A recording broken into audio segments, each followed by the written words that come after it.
India America വ്യാപാര കരാറിനെ ചൊല്ലി parliament ഇന്നും പ്രക്ഷുബ്ധം. പ്രതിപക്ഷ ബഹളത്തെ തുടർന്ന് ലോക്സഭ 12 മണിവരെ നിർത്തിവച്ചിരിക്കുകയാണ്.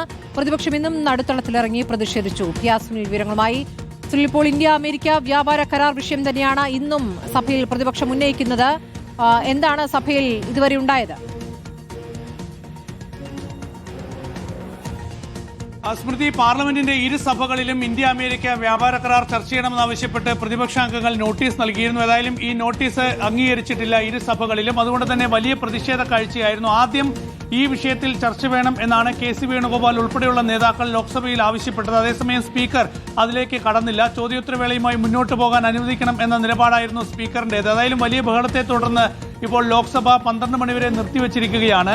രാജ്യസഭയിലും വലിയ ബഹളം തുടരുന്ന ഒരു സാഹചര്യം തന്നെയാണ്. ഏതായാലും വലിയ പ്രതിഷേധവുമായി മുന്നോട്ട് പോകാൻ തന്നെയാണ് പ്രതിപക്ഷത്തിന്റെ തീരുമാനം. ഇന്ത്യ അമേരിക്ക വ്യാപാര കരാർ എന്നത് ദുരൂഹമായി ഉണ്ടാക്കിയ കരാറാണ്, അമേരിക്കയ്ക്ക് വേണ്ടി ഉണ്ടാക്കിയ കരാറാണ്. ഈ കരാറുമായി ബന്ധപ്പെട്ട് കേന്ദ്ര വാണിജ്യ മന്ത്രി പീയൂഷ് ഗോയൽ ഇതുവരെ നടത്തിയിട്ടുള്ള പ്രസ്താവനകളൊന്നും തന്നെ വിശ്വാസയോഗ്യമല്ല.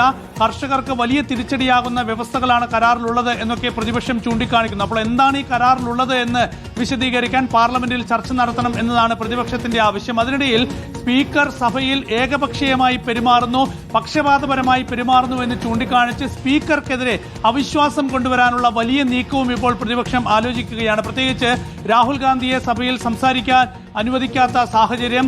രാഹുൽ ഗാന്ധി MM നരവനെയുടെ പുസ്തകം ചൂണ്ടിക്കാണിച്ചുകൊണ്ട് സംസാരിക്കാൻ നടത്തിയ നീക്കത്തെയാണ് സ്പീക്കർ തടഞ്ഞത്. അതേസമയം പ്രധാനമന്ത്രിയും അതുപോലെ തന്നെ കേന്ദ്രമന്ത്രിമാരും ഭരണപക്ഷത്തെ പല അംഗങ്ങളുമൊക്കെ തന്നെ നിരവധി പുസ്തകങ്ങൾ പാർലമെന്റിൽ കോട്ട് ചെയ്ത് സംസാരിച്ചിട്ടുണ്ട്. അപ്പോൾ അവർക്ക് അനുമതി നൽകുകയും അതേസമയം പ്രതിപക്ഷത്തിന് അനുമതി നൽകാതിരിക്കുകയും ചെയ്യുന്ന സ്പീക്കറിന്റെ നടപടി പക്ഷപാതപരമാണ്. ഇക്കാര്യം ചൂണ്ടിക്കാണിച്ച് സ്പീക്കർ ഓം ബിർളയ്ക്കെതിരെ അവിശ്വാസം കൊണ്ടുവരാനുള്ള വലിയ നീക്കത്തിലേക്ക് കൂടി പ്രതിപക്ഷം നീങ്ങുകയാണ്.